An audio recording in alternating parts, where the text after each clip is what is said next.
Assalamualaikum dan salam sejahtera. Saya Dr. Nur Akmal binti Mohtar, pakar patologi mikrobiologi perubatan, Hospital Teluk Intan. Alhamdulillah kita dapat berkongsi ilmu dalam program yang dijalankan sempena Minggu Kesedaran Antimikrobial peringkat kluster Perak Selatan yang dianjurkan oleh Hospital Teluk Intan bagi tahun 2020. Presentation saya pada hari ini bertajuk Community Acquired Pneumonia and its Common Pathogen. So, as an introduction, Community Acquired Pneumonia is an lower respiratory tract infection which is acquired outside the hospital environment and can be caused by bacteria, virus, fungi and parasite. So, kepada semua pendengar, bila kita bercakap berkenaan dengan lower respiratory tract, ia melibatkan organ-organ seperti trachea, bronchus dan paru-paru itu sendiri. Di paru-paru terdapat sel-sel yang terlibat, organ ini seperti respiratory bronchiole, alveolar ducts and also alveoli. So di terminal alveoli berlaku pertukaran gas oksigen dan karbon dioksida yang akan meregulatekan kadar keseimbangan asid alkali di dalam badan. Jadi apabila terdapat jangkitan di bahagian salur respiratory, dan seperti dalam kes kita, dalam kes pneumonia, akan berlaku ketidakseimbangan oksigen dan karbon dioksida dalam badan yang menyebabkan badan akan berasid dan juga menyebabkan masalah yang lebih serius boleh berlaku. Kuman ini juga boleh merebak kepada bahagian badan yang lain, boleh masuk ke dalam darah, pergi kepada kawasan tertentu, menjadi nanah dan sebagainya. Jadi mengapa boleh berlaku jangkitan pada paru-paru? Dia disebabkan oleh dua faktor, iaitu combination of microbial factors and status of the host defense mechanism. From the microbial factors, this organism, bakteria, dia mempunyai ketahanan diri dia sendiri yang menyebabkan dia boleh menembusi ketahanan diri pesakit. Setengah-setengah bakteria mengandungi villi, menyebabkan dia boleh bergerak dan motile. Organisme seperti Streptococcus pneumoniae, Haemophilus influenza mempunyai kapsul yang tidak dapat ditembusi oleh sistem pertahanan badan dan tak dapat dihapuskan oleh sel neutrofil. Ini menyebabkan mereka dapat membiak dalam badan kita dan menyebabkan jangkitan yang serius. Bagaimana kita mendapat kuman ini adalah melalui inhalation of the respiratory pathogen or aspiration of the content of the upper respiratory tract. These organisms are actually colonizers in our upper respiratory and also lower respiratory. So when they predominant, they will proliferate. So they will proliferate and cause infection to the respective organ, and in our case mainly the lungs. So we go further on about pneumonia. I actually divided pneumonia into based on the pathogens. So why do I choose pneumonia? Kenapa saya memilih tajuk pneumonia? Kerana berdasarkan statistik yang dikeluarkan oleh Jabatan Statistik Malaysia pada tahun 2018, pneumonia, jangkitan kuman paru-paru adalah pembunuh nombor 2 di Malaysia, terutamanya bagi wanita dan populasi kanak-kanak daripada lahir sehingga 14 tahun. Even worse, worldwide, pneumonia is the leading cause of birth in children under 5 years. Bagi kaum lelaki, pembunuh utama masih lagi ischemic heart disease. Pneumonia ischemic heart disease 15.6%, pneumonia 11.8%, followed by cerebrovascular diseases 7.8%, transport accident 3.7% and chronic lower respiratory disease 2.6%.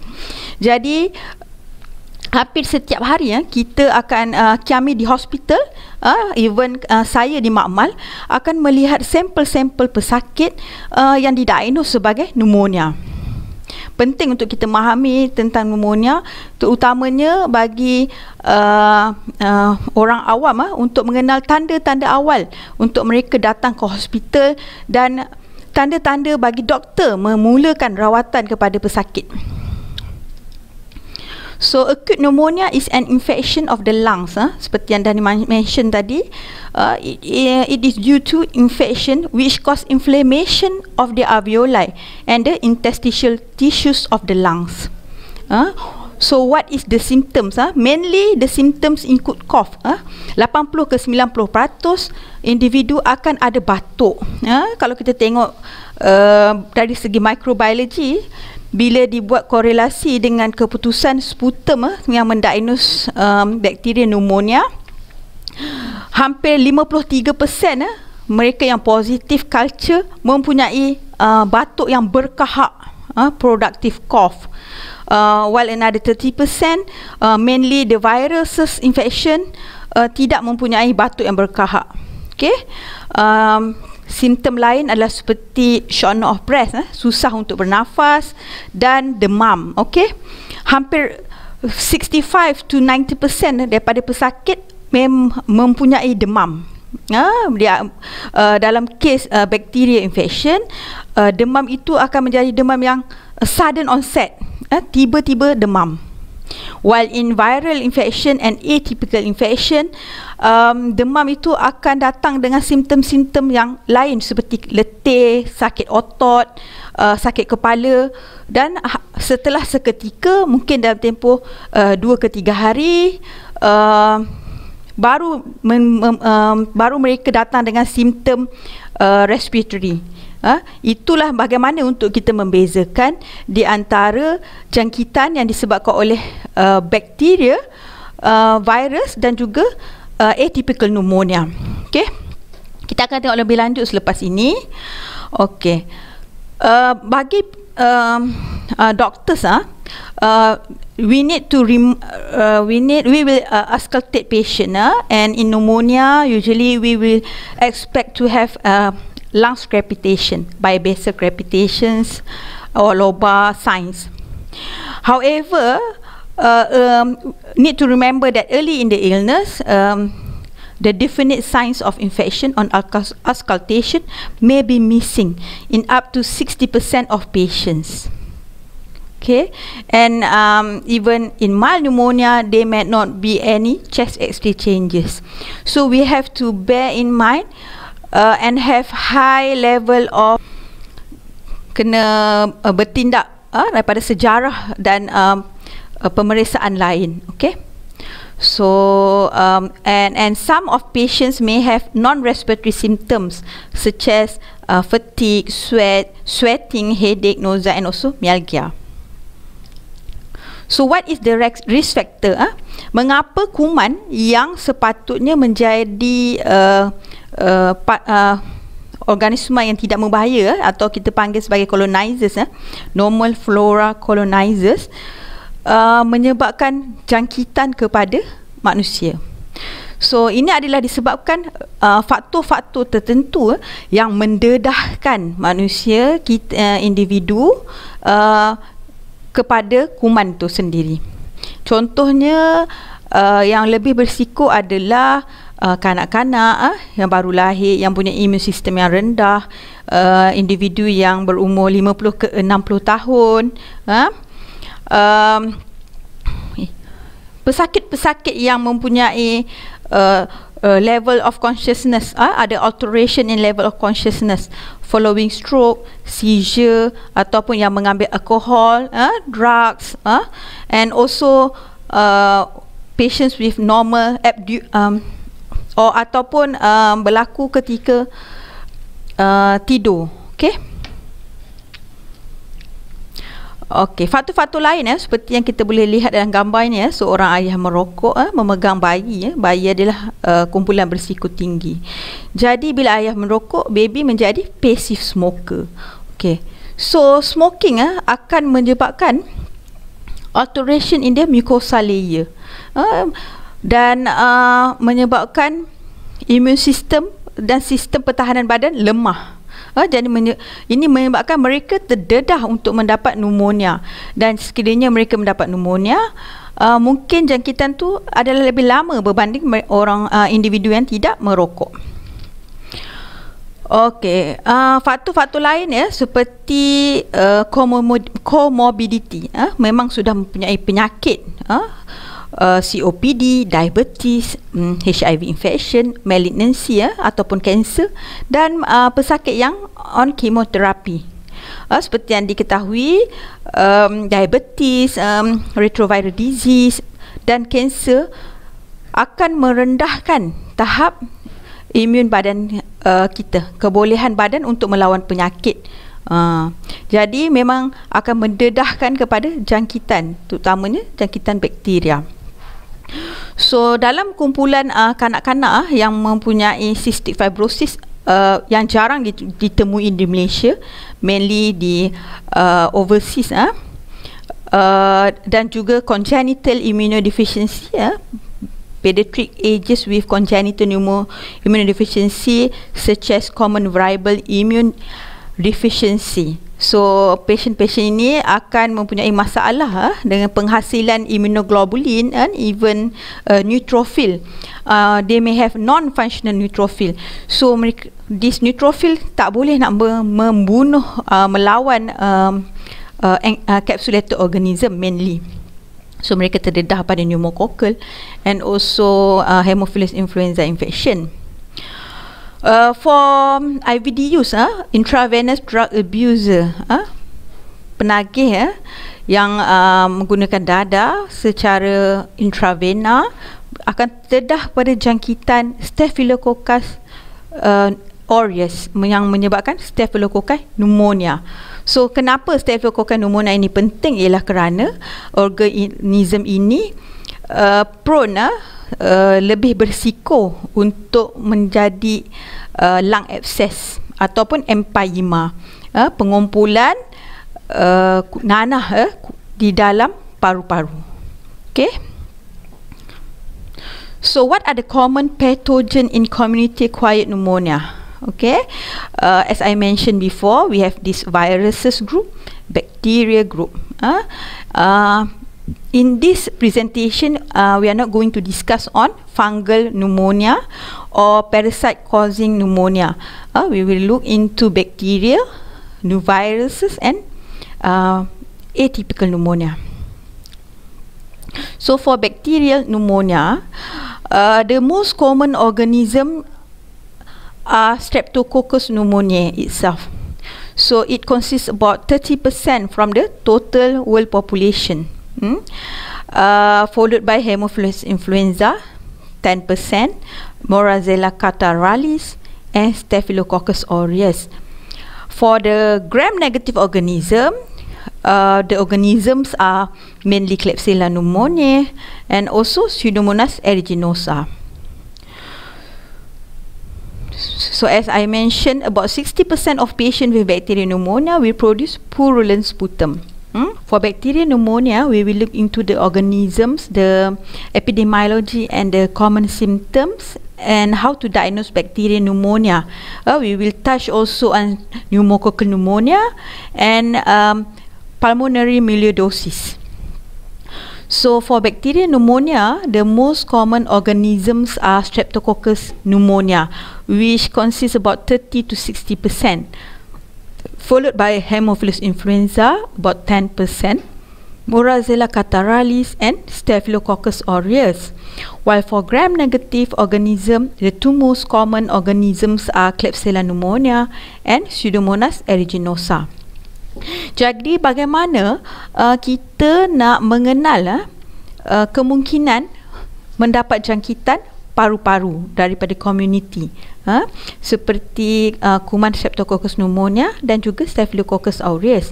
So bagi pesakit yang mempunyai sejarah seperti mendapat demam, sakit-sakit badan yang berkemungkinan merupakan disebabkan oleh virus infection. Kemudian keadaan menjadi lebih buruk, mula batuk, dan berkahak. Bila kita tengok anak-anak kita nampak badan tak larat, tapi lama-lama menjadi lebih tidak sihat, batuk dan berkahak. Kahak mungkin kuning hijau. Jadi kemungkinan jangkitan bakteria seperti Streptococcus pneumonia dan Staphylococcus aureus berlaku.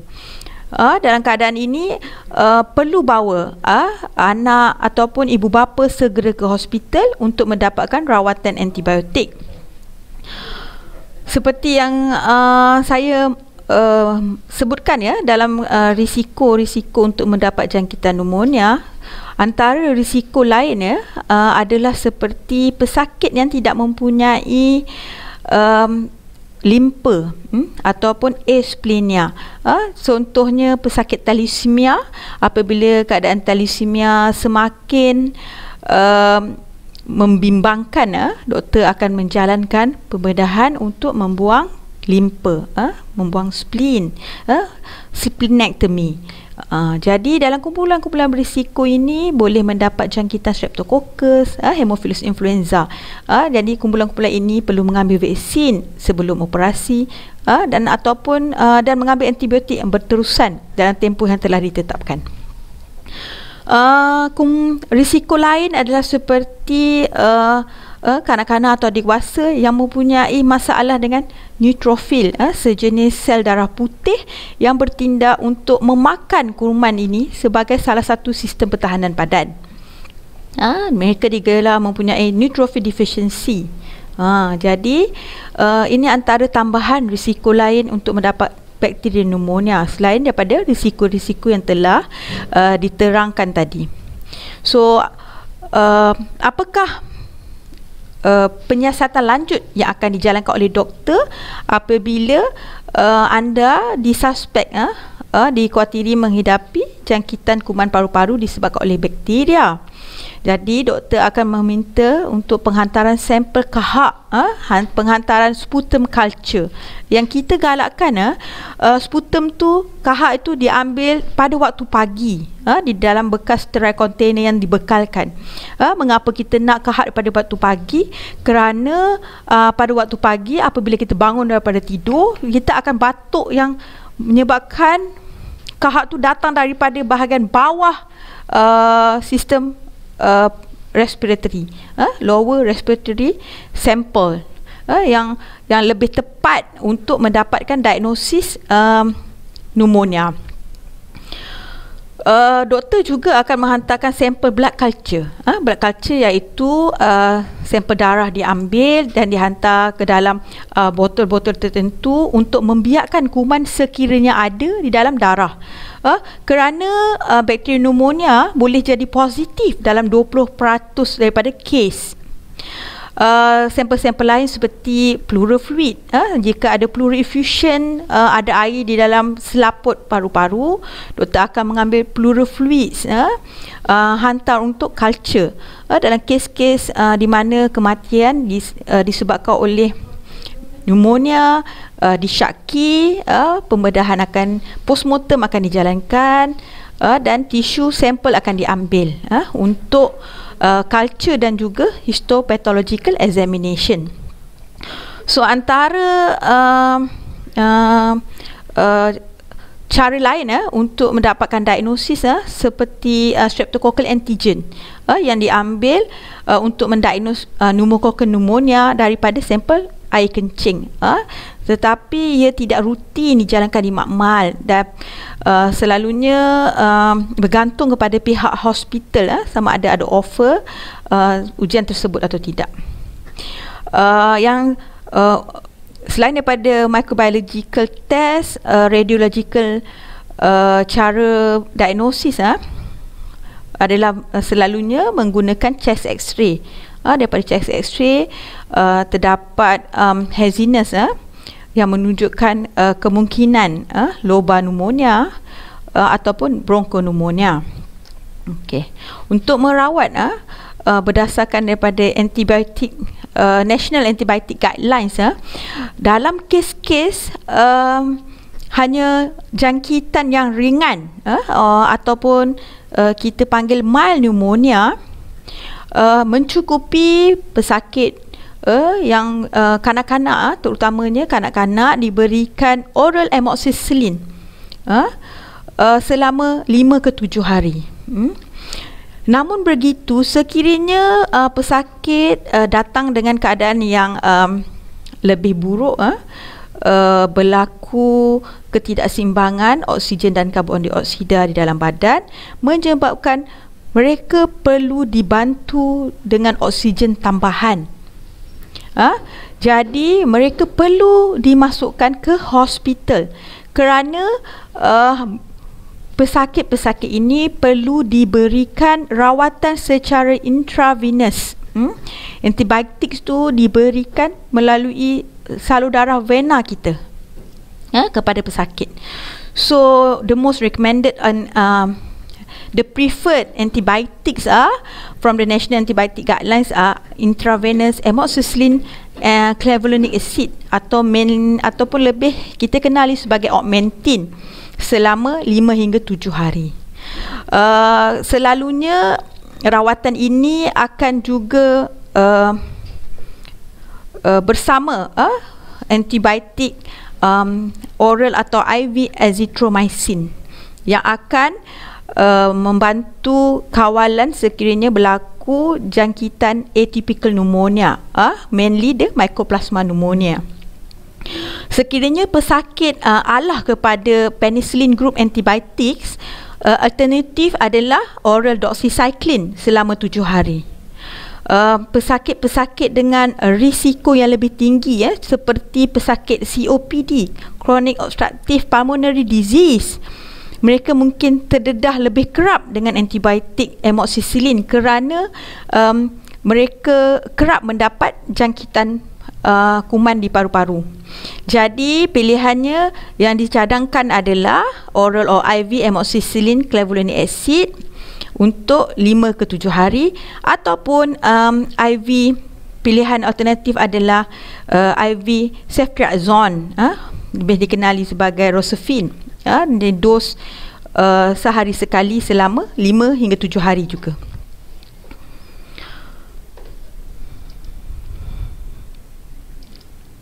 Okey, jadi mari kita mengenali streptococcal pneumonia.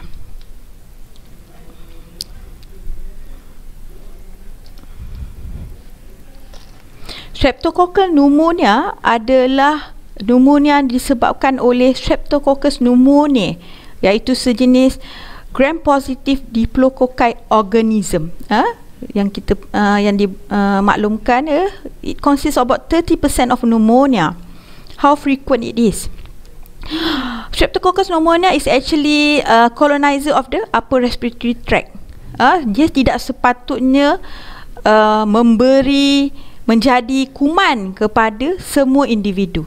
Individu yang lebih berisiko seperti yang telah diterangkan tadi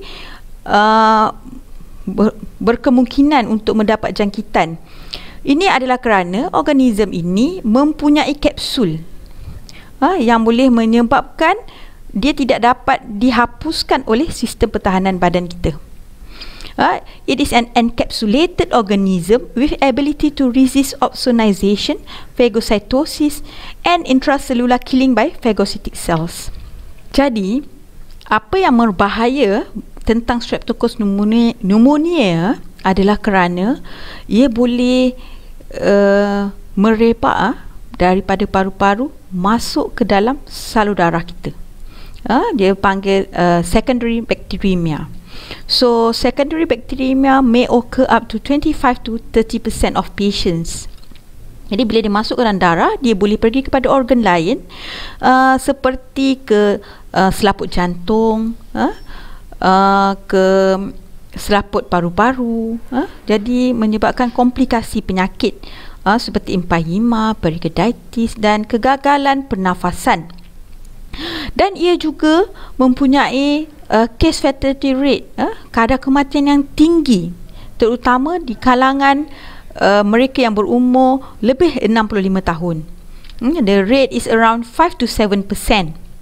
So ini adalah mengapa pihak kerajaan membuat saranan dan memberikan peruntukan bagi pembelian vaksin pneumokokal kepada kumpulan yang tertentu.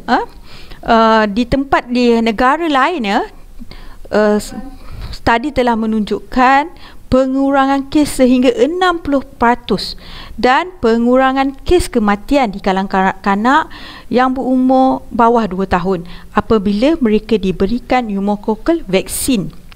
Jadi kita harap program ini dapat berjalan lancar dan dapat dengan lebih menyeluruh untuk membantu badan kanak-kanak ini daripada dijangkiti kuman Streptococcus pneumoniae. Di sebelah kiri di bahagian bawah ini merupakan agar plate yang merupakan media untuk kita membiakkan Streptococcus pneumoniae. Apabila kita menerima sampel tersebut, kita akan enucleate di atas media. Gambar ini merupakan blood media lain yang biasa digunakan untuk isolasi Streptococcus pneumoniae seperti daripada sampel sputum adalah agar plate coklat.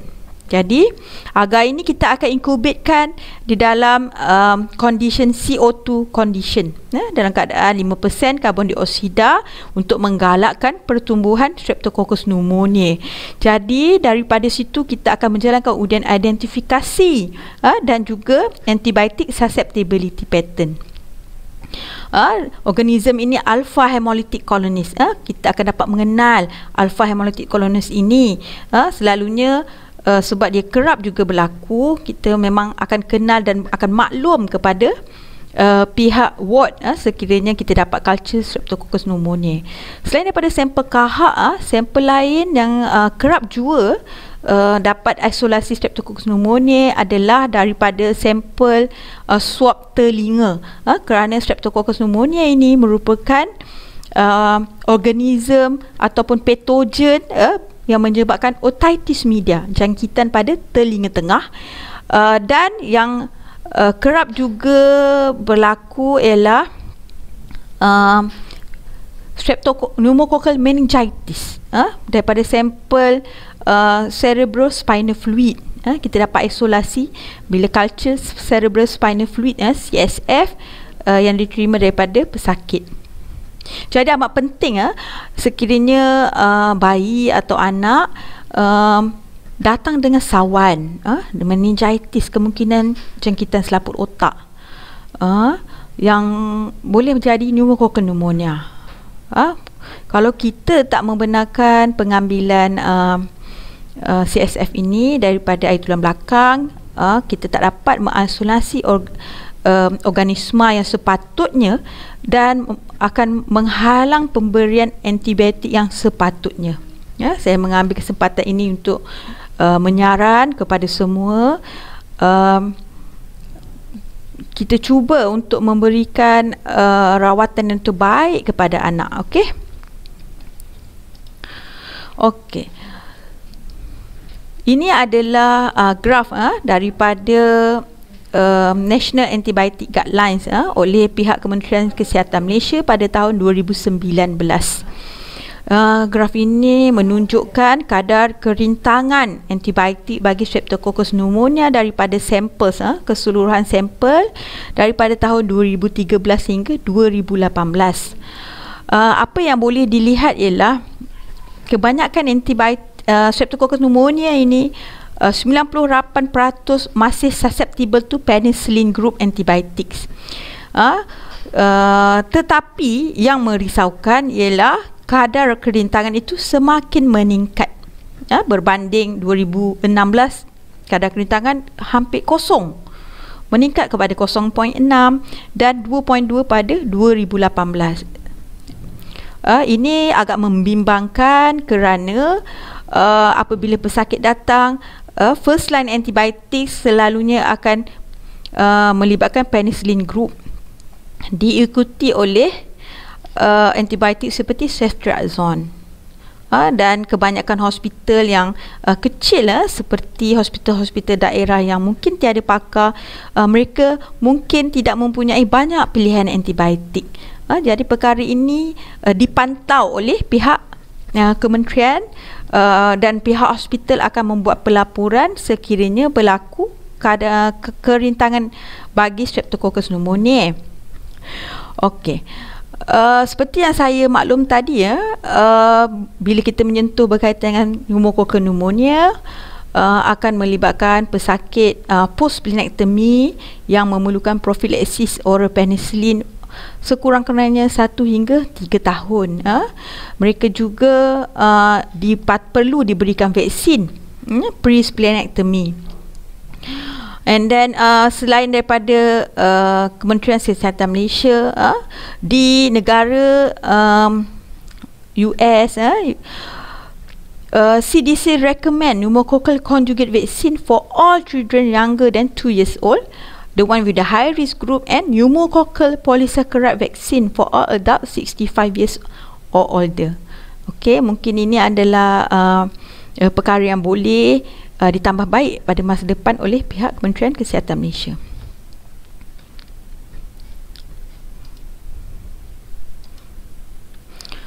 Okey, jadual berikut merupakan rawatan yang dicadangkan seperti di dalam National Antibiotic Guidelines bagi merawat community acquired pneumonia.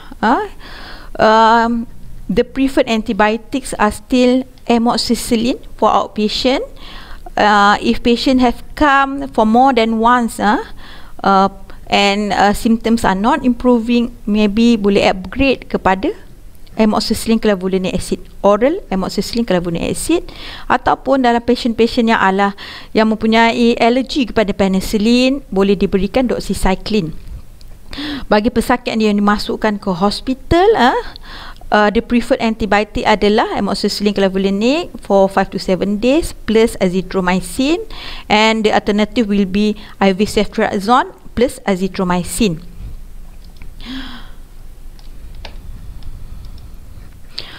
Okay, in COPD patient, as I mentioned before, the treatment of choice will be amoxicillin clavulanic acid, and the alternative is the second generation cephalosporin as outpatient, cefuroxime for 5 to 7 days, or inpatient, the recommended alternative antibiotics is ceftriaxone, artemether, and azithromycin. For COPD patient, if you suspect of Pseudomonas infection, patient may have greenish sputum, recurrent admission, possibility of bronchiectasis. The suggested antibiotics will be IV piperacillin tazobactam, or more we call it as tazocin or cefepime, plus azithromycin for 3 to 5 days. So, what is the Pseudomonas species risk factor? Patient may have also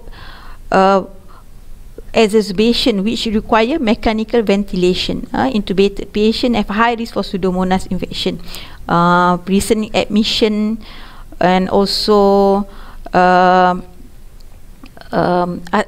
respiratory acidosis.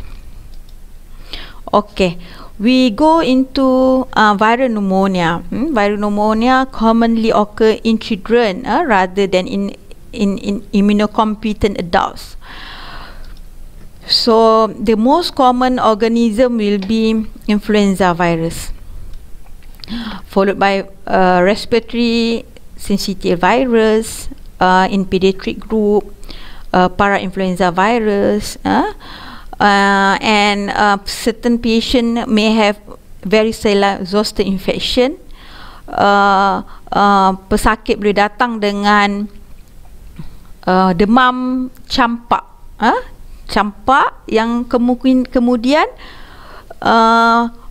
keadaan lebih buruk menyebabkan jangkitan daripada hanya demam campak kulit kepada jangkitan kepada paru-paru.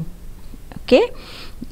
Jadi kita tidak boleh mengambil mudah, walaupun demam campak itu kenalan seperti biasa, tetapi di dalam sekiranya berlaku kepada kanak-kanak yang berumur kurang daripada 1 tahun, varicella zoster pneumonia boleh menjadi sangat berbahaya dan mempunyai high fatality rate. Okey. Kuman-kuman lain seperti yang boleh menyebabkan outbreak seperti rhinovirus, adenovirus, okay, and in immunocompromised patient, cytomegalovirus is the most common cause of viral pneumonia. And not to forget the latest SARS-CoV virus, COVID-19.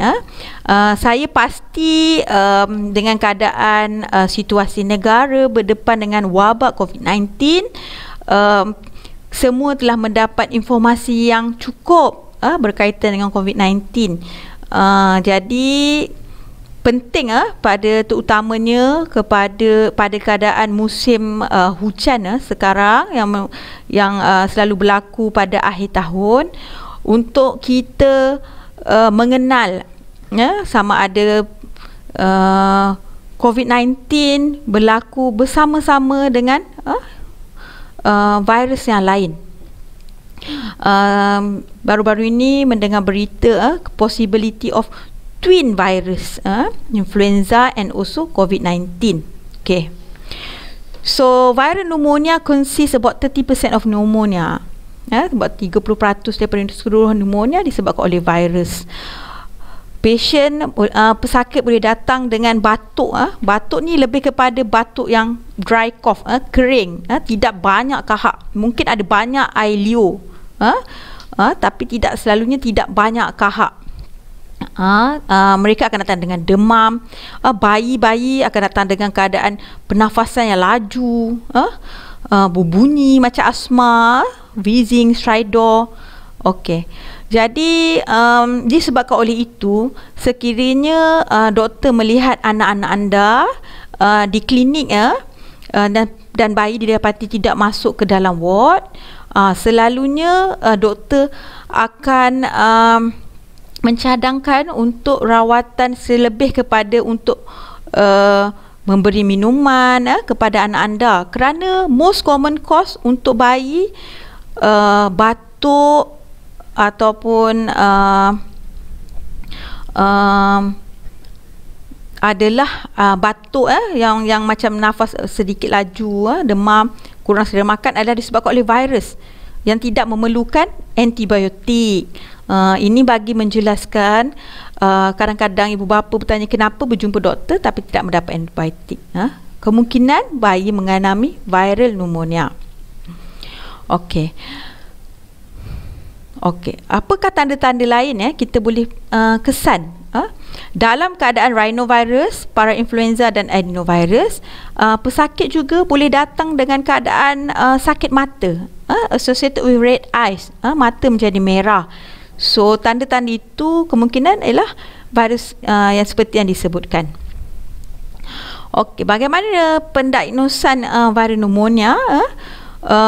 Sekiranya pesakit dimasukkan ke ward, pesakit akan diambil sampel nasopharyngeal aspirate, nasopharyngeal swab untuk ujian culture dan juga molekular test, ujian molekular seperti PCR, yang akan dapat menentukan jenis-jenis virus yang menyerang. Okey.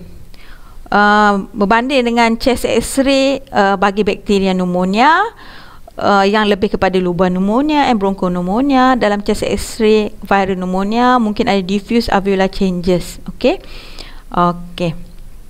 So sekiranya bayi ataupun pesakit berkemungkinan untuk mendapat influenza virus, ubatnya adalah oral acetaminophen 75 mg untuk 5 hari. Sekiranya kemungkinan campak adalah rawatannya adalah IV acyclovir selama 7 hari.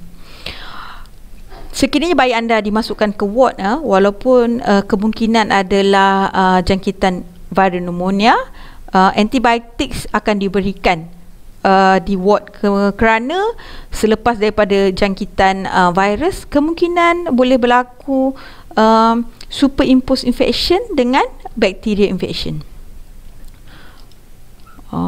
Okey, ini adalah recommendation daripada National Antibiotic Guideline.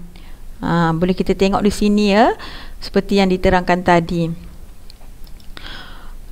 Dalam kes yang jangkitan yang lebih severe, dia lebih kadar keterukan penyakit tu lebih tinggi, mungkin memerlukan antibiotik yang lebih kuat, third generation cephalosporin seperti cefotaxime ataupun ceftriaxone bersama azithromycin. Okey, kita seterusnya akan berbincang berkaitan dengan pulmonary melioidosis. Okey. Pulmonary melioidosis is a tropical infectious disease caused by Pochodera pseudomallei. Pochodera pseudomallei ni adalah gram-negative bacillus. Selalunya ditemui di tanah ataupun permukaan-permukaan air. Jadi dalam kes-kes seperti kelemasan menyebabkan air itu tersedak masuk daripada mulut kita kepada paru-paru, jadi ada risiko untuk mendapat melioidosis. Dan kuman ini Pochodera pseudomallei bukan sahaja banyak kes di Malaysia, tetapi ia juga endemik di Northern Australia, India, Southern China. And dia sebenarnya adalah penyakit yang telah lama ditemui. Documented in Malaysia dan juga Singapura sejak 1913.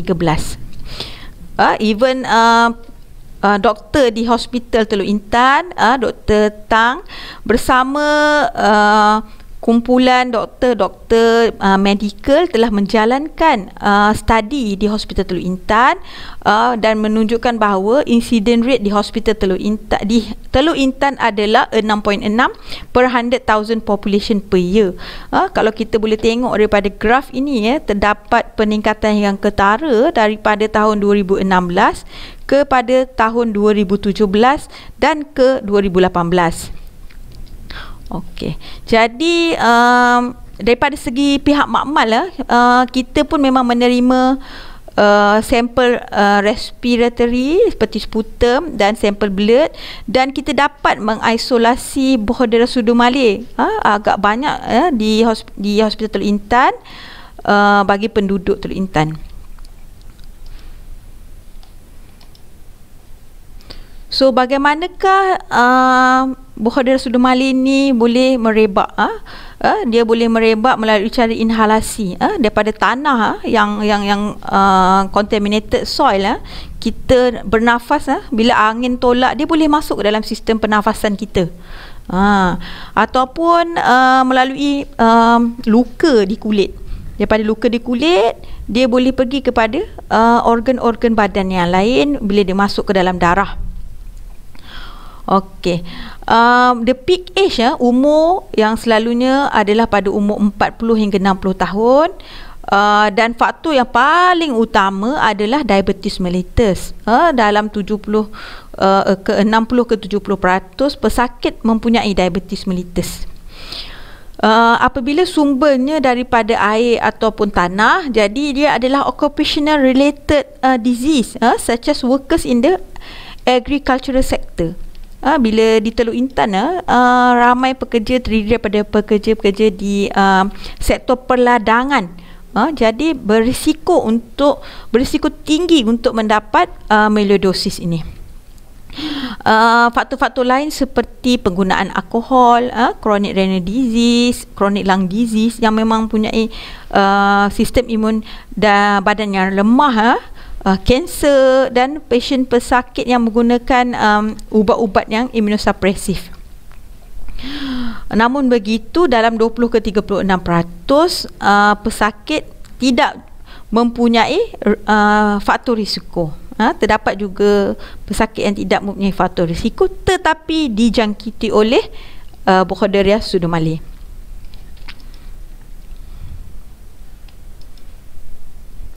So bagaimana kita nak mengesan berhodara Sudu Malik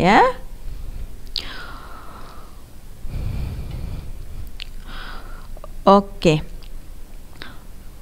Kebanyakan kes berhodara Sudu Malik, jangkitan Sudu Malik ini akan menyerang sistem respiratory dan menyebabkan jangkitan paru-paru. Dalam studi di Hospital Teluk Intan ini, lebih kurang 53.4% daripada keseluruhan kes jangkitan disebabkan oleh berhodara Sudu Malik, mereka pesakit datang dengan simptom respiratory menyebabkan pneumonia. And then didapati pesakit yang mempunyai masalah kronik yang seperti yang diterangkan tadi, diabetes, chronic liver disease, chronic renal disease, chronic lung disease, mereka berkemungkinan telah dijangkiti pada suatu masa, dan penyakit tu kembali, dia dah kena jangkitan pada suatu masa, dia menjadi latent, tidak menunjukkan simptom, tapi kuman ni masih wujud dalam badan. Dia macam melindungi diri dia dalam badan kita. Jadi bila sistem badan tu down, sistem imunisasi badan tu rendah, imun badan rendah, dia muncul kembali, dia reactivate. Okey. So simptom-simptom untuk melioidosis ni, dia ada spectrum of disease. Ada setengah pesakit datang dengan simptom yang mungkin seperti pneumonia, moderate pneumonia, pneumonia biasa, tetapi dia selalunya lebih buruk daripada pneumonia yang disebabkan oleh virus. Ada yang jadi demam, tiada simptom batuk yang jelas tapi demam berlarutan, tidak berespon kepada antibiotik yang diberikan dalam tempoh 5 ke 7 hari. Ada juga yang datang dengan simptom yang septic shock. Maksudnya datang tu blood pressure dah rendah, pernafasan pun dah perlu bantuan, dan kes-kes ini akan mempunyai kadar kematian yang tinggi. Okey, setengah-setengah pesakit dia mempunyai jangkitan berhodara Sudu Malik, melioidosis pulmonari, tetapi dia tidak datang dalam keadaan yang teruk, dan selepas dapat jangkitan lebih kurang 3 bulan baru datang ke hospital. Jadi simptom-simptom untuk pesakit-pesakit seperti ini adalah seperti demam, kurang berat badan, mula batuk yang berkahak, batuk yang berdarah, dan mengadu sakit kepada rusuk, pleuritic chest pain. For the doctors, pleural effusion have generally been uncommon in acute melioidosis. It is more common in chronic pulmonary melioidosis. However, effusion and empyema can still occur, especially in the lower lobe disease. Chest X-ray ini menunjukkan acute pneumonia with upper lobe consolidation dalam negara-negara endemik termasuk di Malaysia, Thailand. Perlu melioidosis perlu diambil perhatian, mesti masuk dalam differential diagnosis, selain daripada TB. Berhodara Sudu Malik juga dikenali sebagai the great mimicker, kerana dia boleh datang seperti jangkitan paru-paru kuman lain, ataupun jangkitan kuman seperti TB. Jadi penyiasatan yang lebih lanjut diperlukan, yang kerana yang membezakan antara kuman melioidosis dan kuman-kuman lain adalah tempoh rawatan yang diperlukan untuk merawat penyakit ini.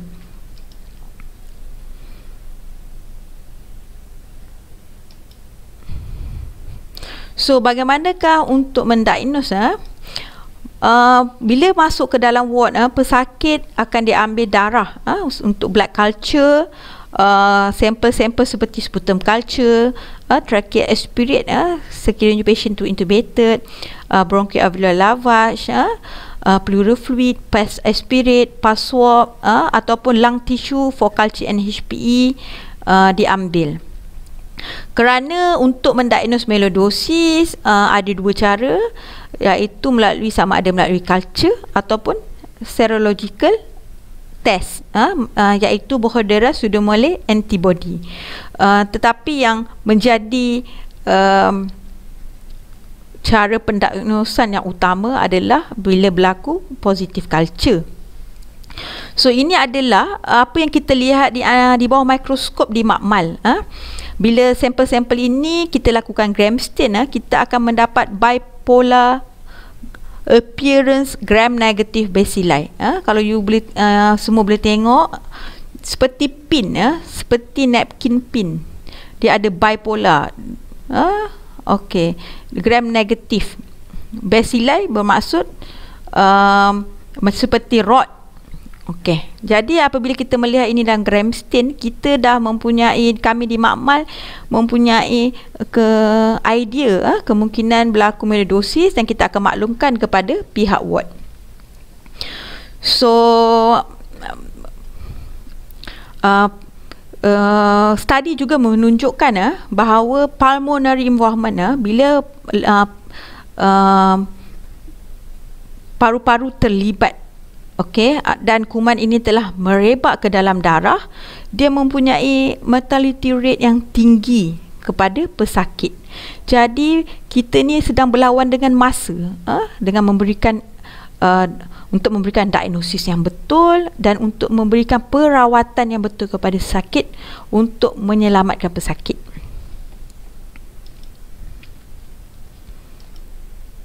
So ini adalah apa yang kita lihat di makmal.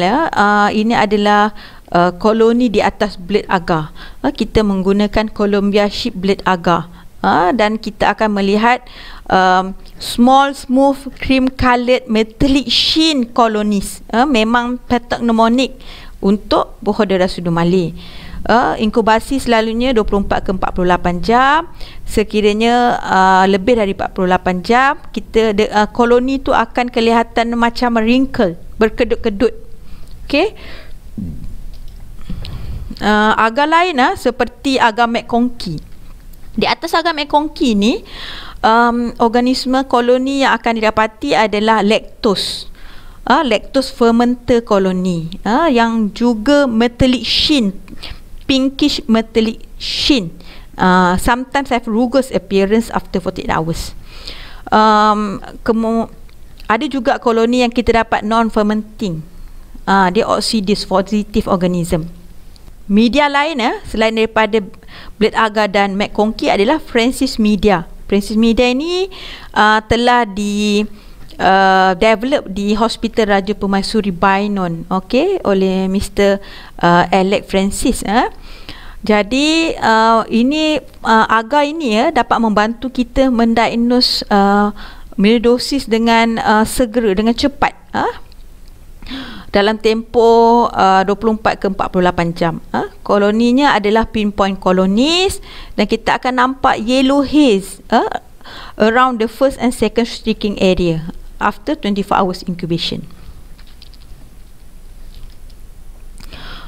Ini pula menunjukkan, rajah menunjukkan antibiotik yang digunakan, ujian-ujian antibiotik susceptibility pattern testing yang dijalankan di makmal, di Makmal Hospital Teluk Intan. Ujian antibiotik dijalankan untuk augmentin, Bactrim, ceftazidime dan imipenem. Kita dapat mengenal kemungkinan organisme Bordetella pseudomallei ini juga berdasarkan corak resisten kepada antibiotik. Kerana Bordetella pseudomallei characteristically resistant to penicillin, ampicillin, first and second generation cephalosporin, gentamicin, tobramycin and streptomycin. Jadi bila kita nampak resisten kepada antibiotik ini, dan ditambah pula dengan koloni yang metallic sheen, memang kita agak yakin bahawa organismnya adalah Bordetella pseudomallei, dan kita akan memaklumkan segera kepada pihak ward untuk menjalankan memberikan pesakit antibiotik yang sepatutnya. Berikut pula adalah recommendation daripada National Antibiotic Guidelines 2019 bagaimana untuk merawat Bohodera pseudomallei. Dalam kes uncomplicated Bohodera pseudomallei, pesakit perlu diberikan intravenous ceftazidime, which may sometimes have to add on with trimethoprim sulfametazole atau lebih dikenali sebagai Bactrim. Okey, di dalam keadaan yang jangkitan yang lebih serius seperti jangkitan di mata yang melibatkan sistem neurologi, testicular, prostatic, pericardium and bone involvement. Sekiranya pesakit datang dengan keadaan yang jangkitan yang lebih teruk, complicated melioidosis, jadi kena upgrade antibiotik daripada ceftazidime kepada intravenous meropenem ataupun imipenem plus Bactrim. Okey, seperti yang saya mention tadi, bagi kes melioidosis, pemberian antibiotik akan perlu mengambil masa yang panjang, sehingga mungkin ada yang sehingga 6 ke 8 minggu. Ini adalah kerana organism Bohodera pseudomallei ini dia dapat melarikan diri daripada sistem pertahanan badan, seperti TB. Kebolehan dia untuk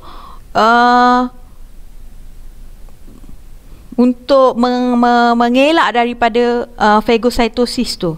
Okey, jadi kita kena memberikan antibiotik yang lama, baru kita akan dapat menghapuskan kuman ini daripada badan untuk mengelakkan kemungkinan jangkitan berulang. Dan pesakit-pesakit ini akan dilihat oleh doktor sehingga tempoh 5 tahun. Kerana memang berlaku kemungkinan untuk mereka mendapat jangkitan berulang. Dan sekiranya daripada paru-paru, dia boleh merebak kepada tulang, kepada prostat, jadi dia akan memberikan prognosis yang lebih buruk lagi. Seterusnya adalah atypical pneumonia. So, mengapa ia digelar sebagai atypical pneumonia? Ini adalah kerana organisma yang menyebabkan jangkitan paru-paru ini tidak dapat routinely diperolehi secara culture di dalam makmal-makmal, kebanyakan makmal, diagnostik makmal lah, termasuk di Hospital Teluk Intan. Jadi kebanyakan sampel yang diperlukan adalah sama ada dengan cara sampel darah untuk ujian serologi ataupun sampel urin untuk ujian bagi mengesan Legionella infection. Selain daripada ia tidak dapat diisolate di makmal rutin, secara rutin di makmal, pesakit juga akan mempunyai simptom yang agak berbeza daripada bakteria pneumonia. Okay, atypical pneumonia ini comprise of about 15%, lebih kurang 50% daripada community acquired pneumonia, and the most common organisms adalah Mycoplasma pneumoniae. Organism lain seperti Chlamydophila pneumoniae, which was previously known as Chlamydia pneumoniae, Chlamydophila psittaci, which is commonly associated in patient who has exposure to bedbugs and poultry industries, and Legionella species, which commonly associated with contamination into cooling water tower and evaporative condenser, seperti di aircon, nebulizer, dan juga humidifier. Mycoplasma pneumonia ni selalunya melibatkan kanak-kanak yang sudah mula bersekolah, school age, dan juga young adult. Okey. Jadi apakah simptom? Simptom yang utama selalunya seperti demam dan sakit kepala. Mereka akan mempunyai myalgia, sakit sikit badan. Setelah lebih kurang 4 ke 5 hari, baru mereka akan mempunyai batuk, dan batuk itu selalunya berpanjangan. Mungkin lebih daripada 2 minggu, ada yang sampai 3 ke 1 bulan, dan tidak mempunyai kahak yang banyak, minimal sputum production.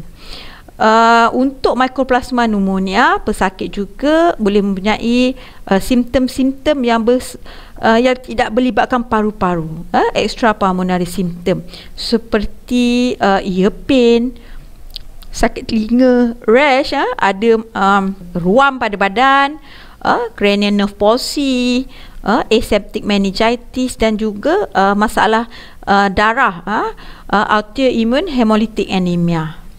Manakala bagi penyakit seperti legionellosis, disebabkan ia kuman yang berada di dalam air, yang boleh hidup di dalam air, pesakit juga lebih kurang dalam 40% mempunyai simptom yang melibatkan gastrointestinal, bahagian pemakanan, dan mereka akan datang dengan simptom seperti nausea, vomiting, dan juga cirit-birit. Okey, jadi bagaimana kita nak mendiagnose atypical pneumonia? Walaupun organisma ini tidak dapat di culture, diisolasi di makmal-makmal secara rutin, terdapat jenis ujian lain yang dapat mendiagnose Mycoplasma, Chlamydia dan Legionellosis. Untuk sampel Mycoplasma dan Chlamydophila infection, doktor akan menghantar sampel darah untuk ujian antibody test. Jadi ujian ini perlu dihantar sebanyak 2 kali, pada awal jangkitan dan selepas 10 hari jangkitan, untuk doktor confirm bahawa itu adalah atypical pneumonia bila terdapat 4-fold or greater rise in the titer. Untuk Legionella infection, sampel yang boleh dihantar adalah sampel urine for Legionella antigen testing. Di sebelah kiri saya ini adalah agar yang diperlukan untuk isolasi Legionella. Agar ini memang tidak rutin berada di makmal di Malaysia, iaitu buffered charcoal yeast extra agar. Saya cuma ingin tekankan bahawa these organisms are culturable, tetapi kita tidak culturenya di makmal secara rutin, kerana ujian serologi ini lebih mudah membantu untuk pengesanan penyakit tersebut. Okey, chest X-ray berikut shows patchy of non-segmental opacities bilaterally, suggestive of atypical pneumonia. Jika kita bandingkan dengan bakteri pneumonia, yang selalunya ada lobar pneumonia or bronchopneumonia from the chest X-ray, lesion tidak begitu ketara. Ini juga boleh didapati dalam jangkitan virus, including COVID-19 virus and also fungal pathogen.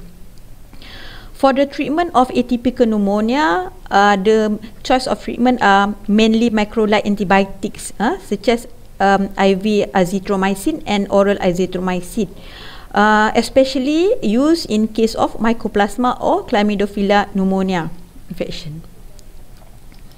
So these are my references, mainly from the study from Hospital Teluk Intan, National Antibiotic Guideline 2019, CDC, and also Conman's Scarlet Atlas and Textbook of Diagnostic Microbiology.